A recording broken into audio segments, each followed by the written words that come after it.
Hello, नमस्कार, जय हिंद। तो फिर से वीडियो में स्वागत है आप सभी का। इससे पहले मैंने एक वीडियो कल ही डाला था जिसमें मैंने सिक्किम रूट को लेके जानकारी दी थी, जो कि कोई ज़्यादा प्रॉब्लम नहीं है, आप जा सकते हो। अभी 24 तारीख का जो ये रूट है, हम एक दिन पहले गंगटोक में जो जगह थी वो कवर कर चुके थे। गंगटोक सिटी के जो आसपास पॉइंट थे 10 पॉइंट करके, वो हमने घूम लिए थे और उसके बाद अगले दिन का प्रोग्राम था नाथुला पास घूमने का। तो इस वीडियो में मैं जानकारी दूंगा उसके बारे में कि कैसे पास बनेगा, आपको जो है परमिट लेना होता है, और परमिट के बाद की जो जानकारी है, कैसे उसका पैकेज, कितनी क्या कॉस्ट रहने वाली है, क्या क्या सावधानी आपको रखनी चाहिए उसके लिए, उन सब बातों को लेके इस वीडियो में मैं आपके साथ में डिस्कस करने वाला हूँ।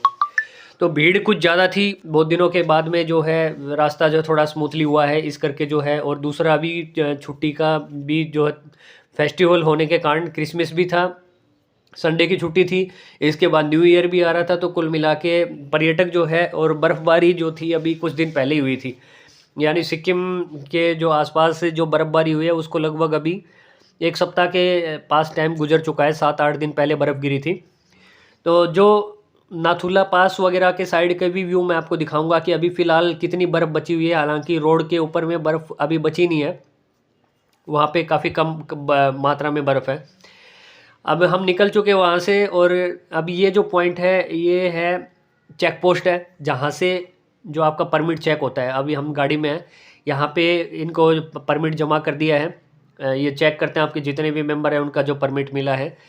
अब वो कैसे मिलेगा उसकी भी बात कर लेते हैं। अब आगे के जो यहाँ पे सफ़र की तरफ हम बढ़ चुके हैं, आगे नाथुला पास की साइड के लिए। जैसे ही आप गंगटोक में चले जाते हैं, तो मान लो आप पहले दिन गंगटोक पहुंच गए, उसके बाद जाने के बाद में आप किससे कांटेक्ट कर सकते हैं? अगर या तो आपका होटल वाला ही जो जिसमें आप ठहरे हैं उससे बात करके देख लीजिए। अगर वो ट्रैवल एजेंसी से उनके कांटेक्ट होते हैं, जैसे मेरे केस में क्या हुआ था कि मैं जिस होटल में स्टे किया था उससे मैंने बात किया, तो वो बोले कि हम आपको अरेंज करा देंगे टैक्सी वगैरह जो भी होगा, और परमिट भी बनवा देंगे। तो उसने सारे अरेंजमेंट कर दिए थे, और ये सारी बात मैंने घर से चलने से पहले ही उसके साथ क्लियर कर ली थी, और उसको जो डॉक्यूमेंट्स थे मैंने सेंड कर दिए थे व्हाट्सअप में।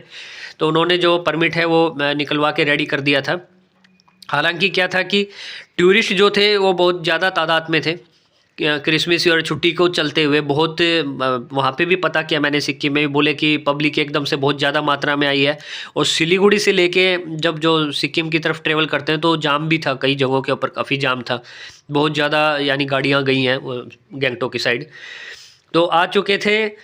वहाँ पे आने के बाद में उसने जो परमिट के लिए फिर हम क्या किए, होटल से सुबह 7:30 बजे के करीब गाड़ी आ गई थी नाथुला पास, बाबा हरभजन जो है मंदिर के लिए जाने के लिए, और चांगू लेक, 3 जगहों का परमिट एक साथ बनता है। आप ये चांगू लेक, बाबा हरभजन सिंह और नाथुला पास, इन तीनों जगहों का परमिट बनता है। तो वो गाड़ी वाले जो ड्राइवर थे वहाँ पे उन्होंने खड़े करके रखा, बोले आया नहीं है करके, कुछ वेट कराया उन्होंने, लगभग हम घंटा भर हम वेट करते रहे। बोला कि लेट हो रहा है, आज टूरिस्ट ज़्यादा है इसलिए टाइम लग रहा है करके। फाइनली जो हमारा परमिट बन के आ गया, उसके बाद आगे की जर्नी हमने शुरू की थी। तो अभी कुछ बातों को लेकर डिस्कस कर लेते हैं। आप तब तक जो है रास्ते के नज़ारे लेते रहिए, और जो जानकारियाँ बताते जाऊंगा वो आप सुनते जाइएगा, जो जो चीज़ें आप ध्यान रखने वाली हैं। मैंने जो पिछला वीडियो बनाया उसमें भी ये चीज़ बता दी थी कि आपकी आधार कार्ड को इधर आप वैलिड नहीं मानते, कहीं आप अपने घर से चलें और अपना सिर्फ आधार कार्ड आईडी के तौर पे लेके आ जाएं यहाँ पे, वो आपके होटल में वैलिड हो सकता है, चल जाए। लेकिन क्या है कि मेनली अपना आप voter ID card, driving licence या पासपोर्ट वगैरह कुछ आपके पास है, तो ये जो डॉक्यूमेंट्स हैं वो लेके अपने साथ में आए। 2-2 फ़ोटो सबके पास होनी चाहिए, क्योंकि जो परमिट बनता है उसके लिए ये डॉक्यूमेंट चाहिए होते हैं। तो ये सावधानी के साथ ये डॉक्यूमेंट्स अपने साथ ज़रूर कैरी कर लीजिएगा। ये आपको होटल में भी यही लगने के काम चलेगा, और बाकी परमिट वाली जगहों पे भी ये डॉक्यूमेंट्स आपको ज़रूरत पड़ेगी। अभी उसके अलावा आप कैसे कर सकते हैं, अगर आपका मान लो किसी होटल में ठहरे हैं, अगर उनका टाई अप नहीं है किसी ट्रैवल एजेंसी से, और आपको इंडिविजुअल अपना आगे का परमिट के लिए आपको खुद अप्लाई करना पड़े, तो क्या करना है कि आप नियरेस्ट जो जहाँ पे भी ठहरे हो, मान लो आप MG मार्ग, जो मैन एक बाज़ार है, काफ़ी पॉपुलर मार्केट भी है इसका, MG मार्ग के अंदर भी काफ़ी ट्रैवल एजेंसीज़ के ऑफिस वगैरह बने हुए हैं, मैं उसकी डिटेल भी डाल दूँगा बीच में। वो आप वहाँ पे जाके और उनसे कांटेक्ट कर लीजिए पहले दिन, जिस दिन आप गंगटोक में पहुँचते हैं उस दिन वहाँ स्टे करके जब लोकल घूमेंगे, उसी दिन आपको वहाँ अपने डॉक्यूमेंट्स उनसे बात करके जमा कर देना, ताकि अगले दिन आपको प्रॉब्लम नहीं हो। वो उसी दिन कार्रवाई कर देंगे और आपका परमिट नेक्स्ट डे में टाइमली मिल पाएगा। अगर आप डिले करते हैं तो ऐसी कंडीशन में नहीं बन पाएगा। कई बार अटक जाता है मामला, लेट सेट हो जाता है, तो नहीं बनने के कारण फिर आपको परेशानी हो सकती है। आप गैंगटॉक में रुके रह जाएंगे, आगे नहीं होगा। कुछ और कंडीशन क्रिएट होती हैं, वो मैं बता देना चाहूँगा। इससे पहले मैं 2 बार और गैंगटॉक का मैंने टूर किया था, लेकिन उस कंडीशन में एक बार मुझे जानकारी नहीं थी कि सोमवार और मंगलवार 2 दिन को परमिट नहीं मिलता है। तो अपना प्लान उसी के अकॉर्डिंग आप करें। सोमवार मंगलवार के दिन नाथुला या आगे जाने का परमिट नहीं मिलता है, यानी बुधवार से लेकर संडे तक का टाइम आपको बीच में होता है। तो उसके अकॉर्डिंग ही आप प्लान करके जाएं, इनके बीच में आप वहाँ घूमने के लिए नहीं जा पाएंगे। घूमने का जो ड्यूरेशन है वो बता दूंगा। आप खाली पहाड़ों की खूबसूरती का आप आनंद लेना चाहते हैं, ईस्ट सिक्किम हो गया, या जैसे बुद्धा पार्क वगैरह है, पेलिंग है, और ये चार धाम है, नामची वो अलग साइड में है। ये नॉर्थ सिक्किम के अंदर में ये जो नाथुला पास वगैरह है, जहाँ आप बर्फ़बारी का अगर आनंद लेने के इंटरेस्टेड हैं, अगर आप चाहते हैं कि आप बर्फ़ देखने के लिए या बर्फ़ के मौज मस्ती करने के पर्पज़ से आना चाहते हैं, तो ये टाइम है अभी। हालांकि दिसंबर में अभी ज़्यादा बर्फ़ नहीं गिरी है, एक बार बर्फ़बारी हुई है यहाँ पे अभी तक। और फिलहाल जब हम गए हैं तो देख सकते हो मौसम एकदम क्लियर है, धूप निकली हुई थी। लगातार 5-6 दिन से मौसम यानी खुला ही चल रहा है, तो उसके कारण जो बर्फ़ जो गिरी थी काफ़ी हद तक वो पिघल भी चुकी है। कम कम मात्रा में आगे बर्फ़ देखने को आपको मिलेगी जब आप आगे जब बढ़ते जाएंगे। चांगू लेक के आसपास जब हम गए तो वहाँ पे हमको बर्फ़ जो है दिखाई दी थी, थोड़ी थोड़ी बर्फ़ दिखाई देनी शुरू हो जाती है आप नज़दीक में जैसे पहुँचते हैं। उसके बाद जैसे ही नाथुला पास की साइड गए थे, वो चाइना का और इंडिया का बॉर्डर है, यानी जो नाथुला पास है बिल्कुल वहाँ से क्या है, चाइना के आपको चेक पोस्टें वगैरह दिखाई देती हैं। उनकी जो आर्मी वगैरह जो डिप्लॉय है, उनकी चेक पोस्ट बनी हुई है, वहाँ से ही क्रॉसिंग होता है। चाइना भी आपको दिखाई दे जाएगा, मतलब पहाड़ियाँ वगैरह हैं चाइना की। तो वहाँ तक जाने के लिए यानी मौसम क्लियर था, तो थोड़ा सा बेनिफिट क्या होता है, अगर आप बर्फ़बारी के टाइम में जाते हो तो प्रॉब्लम कुछ क्रिएट हो जाती है।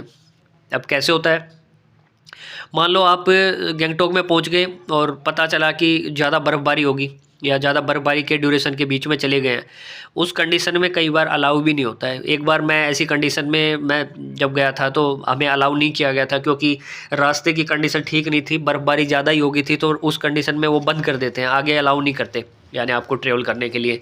तो परमिट भी नहीं मिला, हम खाली गैंगटॉक तक ही गए, गैंगटॉक से रिटर्न हो गए थे उस टाइम, तो बर्फ़ भी नहीं देख पाए थे। अभी फ़िलहाल जो था, अभी जो घूमने के इंटरेस्टेड हैं, यानी अब क्रिसमस पे को भी बहुत ज़्यादा पब्लिक गई है घूमने के लिए 24 या 25 दिसंबर को। तो अगर आप अपना प्लान बना रहे हैं अभी फ़िलहाल ठीक है कंडीशन, बर्फ़ आपको देखने को मिल जाएगी। और अगर इससे ज़्यादा आप बर्फ़ का आनंद लेना चाह रहे हैं तो अभी लाचेन और लाचुंग करके जगह है जो अलग डायरेक्शन में, उसके लिए परमिट अलग से बनता है।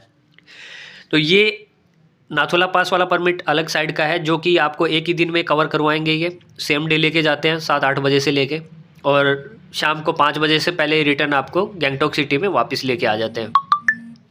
उसी के अकॉर्डिंग अपना होटल का प्लान कर लेना आप, यानी जिस डे जाते हैं उस दिन गैंगटॉक में रुकना, नेक्स्ट डे नाथुला के लिए निकलना, नाथुला से रिटर्न होके आप वापस होटल में आएंगे। तो अपना 2 दिन 2 रात का तो आपका यानी गैंगटॉक नाथुला पास तक का हो गया। इससे आगे के प्लान के अकॉर्डिंग आप चाहते हैं कि बर्फ़ ज़्यादा देखने के इंटरेस्टेड हैं, तो आपको क्या करना क्या होगा कि आप परमिट वाले को ही बता दीजिए अपनी प्लान के अकॉर्डिंग कि आपको लाचुंग जाना है जैसे, या फिर याकतुंग वैली है जहाँ पे बर्फ़ ज़्यादा होती है, उससे आगे 0 पॉइंट है। तो वहाँ पे क्या होता है, बर्फ़ बहुत ज़्यादा मात्रा में होती है और ऑक्सीजन का लेवल भी पहाड़ों में कम हो जाता है, काफ़ी हाइट पे चले जाते हैं। तो वहाँ का परमिट आपको बन जाएगा जैसे ही आप घूम के आ जाते हैं। तो यहाँ पे होटल आपको छोड़ देना पड़ेगा गैंगटॉक का। होटल यहाँ पे अगर बात करें तो 1000 रुपये के आसपास से होटल स्टार्ट हो जाते हैं, 1000-1200 से, और बाकी आपको ऊपर का जितना आप देखें। बुक करने के लिए मैं सजेस्ट करूँगा कि आप चलने से पहले ही अपना होटल बुक कर लें, ज़्यादा बेटर रहेगा। क्योंकि ज़्यादातर केस में क्या होता है कि आप सफ़र करके जाते हैं, उसके बाद जाके होटल टू होटल जब आप ट्राई करते हैं कि मुझे जो है अभी रूम बुक करना है करके, आपको कहीं जगह घूमना पड़ेगा। हो सकता है आपका बजट का होटल वहाँ पे न मिले, सेम टाइम में आप जाके देखेंगे तो रेट भी बढ़ जाते हैं। दूसरी बात क्या होता है कि जो इनका पीक पॉइंट होता है, जो टूरिस्ट का ज़्यादा जो घूमने के जो टाइम होता है, वो लगभग अप्रैल से स्टार्ट होता है, अप्रैल से अक्टूबर के बीच। अभी थोड़ा थोड़ा सीज़न कम होता है, इस टाइम में थोड़े से बर्फ़बारी के टाइम में लोग थोड़े कम आते हैं, यानी उतने टूरिस्ट नहीं जाते हैं सिक्किम की साइड में। तो उसके अकॉर्डिंग भी रेट अप डाउन होता है, यानी जब ज़्यादा भरा हुआ होगा, ज़्यादा पब्लिक जाएगी तो उस टाइम में इनके रेट बढ़ जाते हैं। तकरीबन हर चीज़ों के ही, गाड़ियाँ अवेलेबल नहीं होगी तो गाड़ियों के रेट बढ़ जाते हैं, होटलों के भी रेट बढ़ जाते हैं। अभी फ़िलहाल आपको आराम से 1000-1200 के लेवल से अपना बजट का, अपने बजट के अकॉर्डिंग आप होटल बुक कर सकते हो। बात करते हैं गाड़ी की, तो अब इंडिविजुअल अगर गाड़ी बुक करना चाहोगे नाथुला पास की साइड में, जैसे गाड़ियाँ जा रही हैं, इनोवा है, मैक्स वगैरह है, टाटा सुमो वगैरह है, आप इंडिविजुअल अपनी फैमिली के लिए अलग से गाड़ी बुक करते हो तो 8,500-9 हज़ार रुपये में आपको आपका परमिट भी बन जाएगा और आपका गाड़ी का भी चार्ज उसमें इंक्लूड हो जाएगा। इतने रुपए में आप वहाँ पे घूम के और आपको रिटर्न तक का काम कंप्लीट हो जाएगा। कम बजट में आप 1 या 2 मेंबर ही जा रहे हैं मान लो, और आपको जरूरत नहीं है कि आप पूरी गाड़ी बुक करके जाएंगे। उस कंडीशन के लिए आप ट्रेवल वाले को बता सकते हैं कि शेयरिंग वाली आपको जो कैब है वो शेयरिंग वाली बुक करनी है। तो उस शेयरिंग कैब से बेनिफिट क्या होगा कि आपका 1200 रुपये पर हेड का लगता है चार्ज वगैरह। तो आप 1 या 2 हैं तो उसके अकॉर्डिंग अपना देख लीजिए। 2400 रुपये में आपका जहाँ 8,500 या 9,000 रुपये में काम बनता वो आपका काम, यानी आप शेयरिंग वाली कैब में जाओगे तो 2400 रुपये में काम बन जाएगा एक साइड नाथुला पास की साइड में।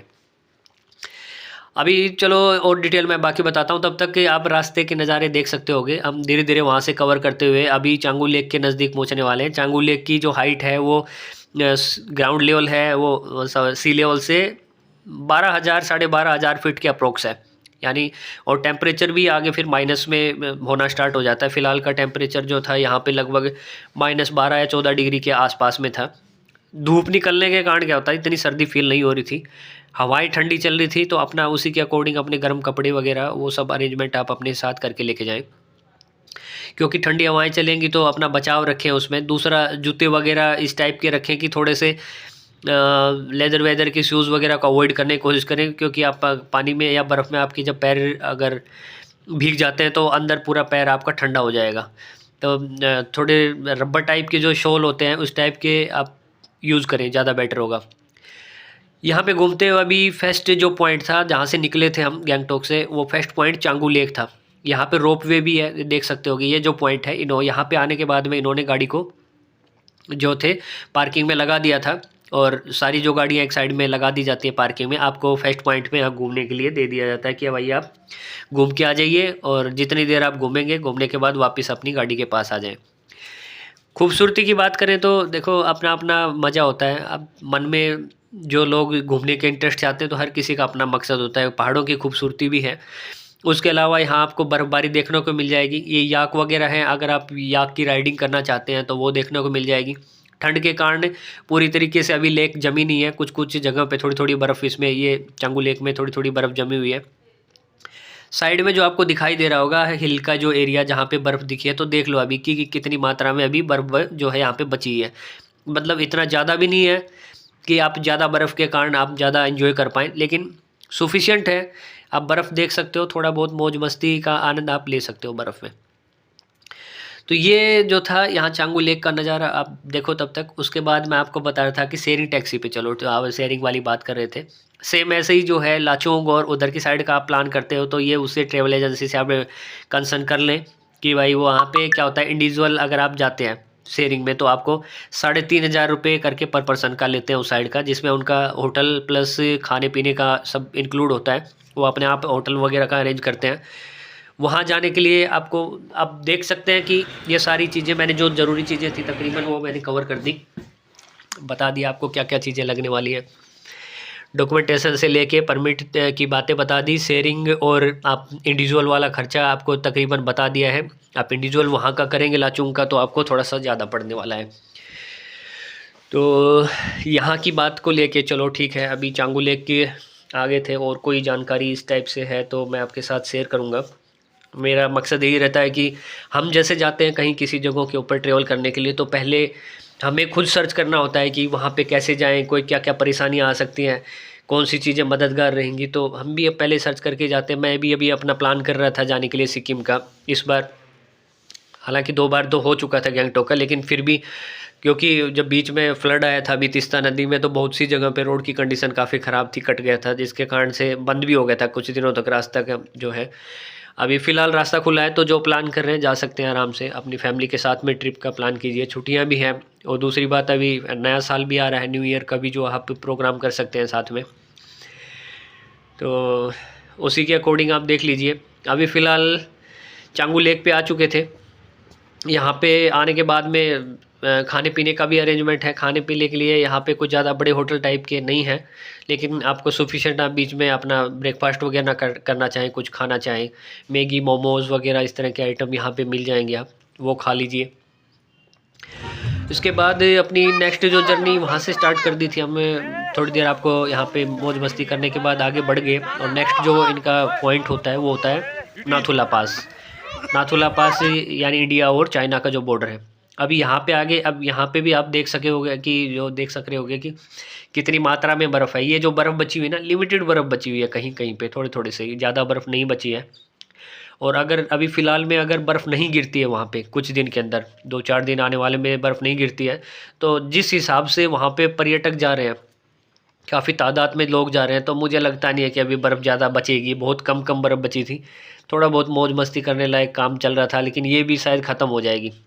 तो थोड़ा सा और यानी रुक के प्लान करके अगर जाते हैं तो हो सकता है बर्फ़बारी फिर से हो जाए। अभी फ़िलहाल तक तो जो है हिसाब किताब मौसम का जो लग नहीं रहा था कि जो है बर्फ़ गिरेगी। साफ़ ही था मौसम, पूरा खुल रहा है, धूप निकल रही थी, तो थोड़ा सा फ़ायदा भी मिल जाता है इन चीज़ों का। बेनिफिट क्या होता है कि अगर आप ज़्यादा बर्फ़बारी की कंडीशन में आप जाते हैं और फंस जाते हैं ऐसी कई बार नौबतें होते हैं कि आदमी ट्रेवल करके चला तो जाता है इन पॉइंट पे, और पता चलता है कि अचानक से मौसम खराब हो गया। ख़राब होने के बाद में और हालात बिगड़ जाते हैं, और गाड़ियाँ जो होती हैं वो ट्रेवल नहीं कर पाती हैं ऐसी कंडीशन में। ज़्यादा बर्फ़ अगर गिर जाती है तो वो उस कंडीशन में गाड़ियों को साइड ही लगा के रख देते हैं, तो फंसने के चांस ज़्यादा हो जाते हैं। नीचे की साइड आते, तो बेटर यही है कि एक बार बर्फ़ गिर चुकी हो और रास्ता जब खुला हो, उसी कंडीशन में घूम लेना ज़्यादा अच्छा होता है, ज़्यादा ठंडी वगैरह में न परेशानी हो। जानकारी अच्छी लगी तो वीडियो को लाइक और सब्सक्राइब ज़रूर कर दें।